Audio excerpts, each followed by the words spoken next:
This is the most dangerous way in the world.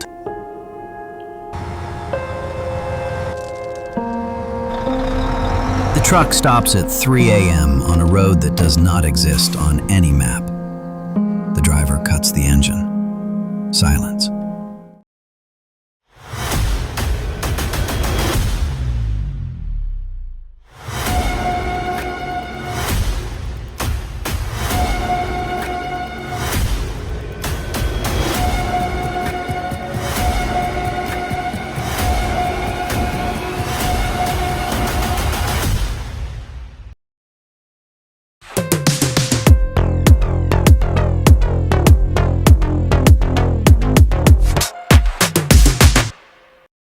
Every year, an estimated 2,000 tons of cocaine leaves South America.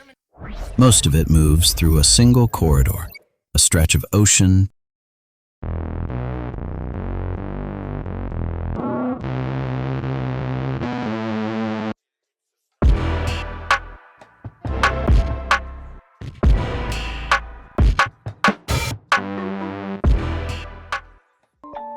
Rage on that beat, going crazy. jungle and corrupted coastline stretching from the Colombian interior to the ports of West Africa, and from there into the veins of European cities. Researchers at the United Nations Office on Drugs and Crime call it the most dangerous drug transit route on Earth.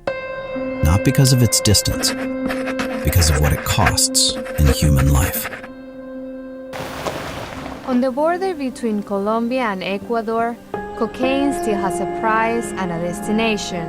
They are a part of a strategy to cut the roots of organized crime. This is not a story about drugs. It is a story about power. About what happens when a commodity becomes more valuable than the government's trying to stop it. About a system so deeply embedded in the infrastructure of entire nations.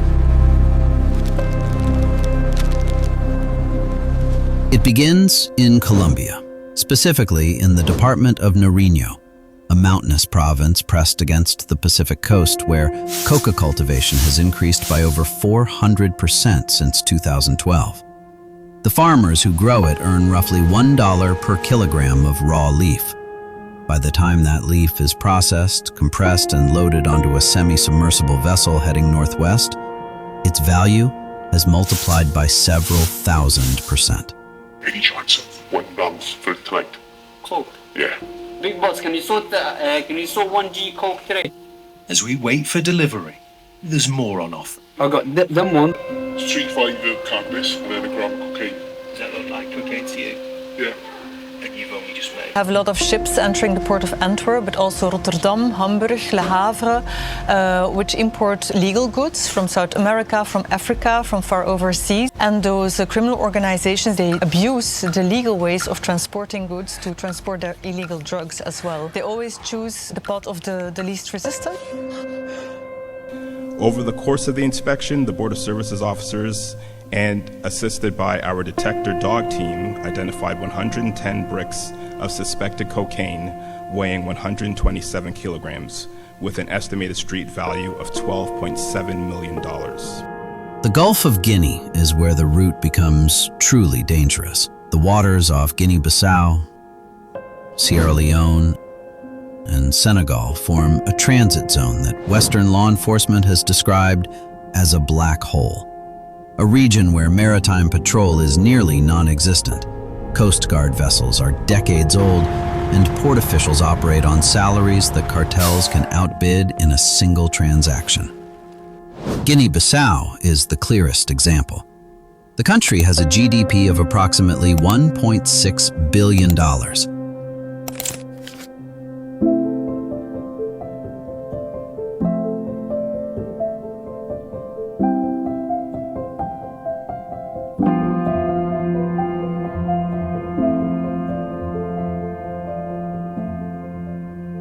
A single cocaine shipment intercepted in its waters in 2019 was valued at over $800 million. The math is not subtle. when a single drug shipment is worth half a nation's annual economic output, the concept of institutional resistance becomes almost theoretical. The route is divided into phases, each controlled by different actors. Colombian and Brazilian trafficking networks, primarily the Primeiro Comando da Capital, known as the PCC, and factions of the former FARC, now operating as criminal enterprises, manage production and initial transport. Mid-Atlantic handoffs occur on open water, cargo transferred between vessels in international waters where jurisdiction is deliberately ambiguous. Once product reaches West African shores, it is warehoused and distributed by a network of local brokers operating under the protection of political elites. From there, it moves overland through the Sahara, passing through Mali, Niger, and Libya, conflict zones where state authority has effectively collapsed, before crossing the Mediterranean.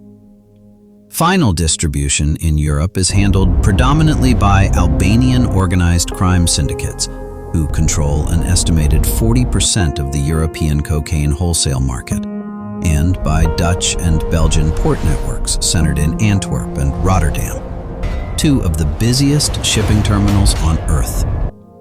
The street value of the cocaine that transits this route annually is estimated by Europol at between $30 and $40 billion. For decades, the response from Western governments followed a predictable pattern. Interdict at sea, prosecute at the periphery, pressure source nations. The logic was sound. The results were not. Between 2005 and 2015, cocaine seizures in the Atlantic increased by over 200%. During the same period, the supply reaching European markets did not decrease. It grew. Traffickers adapted. They developed new submersible technologies, narco-submarines capable of traveling fully submerged for up to 2 weeks, radar invisible, built in jungle workshops along Colombian riverbanks for approximately $2 million each and carrying payloads worth 20 times that amount. The Spanish Navy began encountering these vessels with increasing regularity in the early 2000s. In 2019, they intercepted one off the Galician coast carrying 3,000 kilograms of cocaine. The crew had been at sea for 18 days. They had enough fuel for 3 more. The question no analyst has been able to answer fully is this: for every vessel that is found, how many are not? Estimates suggest that interdiction captures between 10 and 15% of total cocaine flow, which means that between 85 and 90% arrives every year. Regardless of how many task forces are assembled, agreements signed, or seizures announced. Inside the cartels, interception is already factored into the business model. A 15% loss rate on a commodity with a 3,000% markup is not a crisis. It is a cost of doing business. In April 2021, a joint operation between Europol, the DEA, and law enforcement agencies across 6 countries culminated in what officials described as the largest coordinated anti-trafficking action in European history. Operation Platinum was 3 years in the making.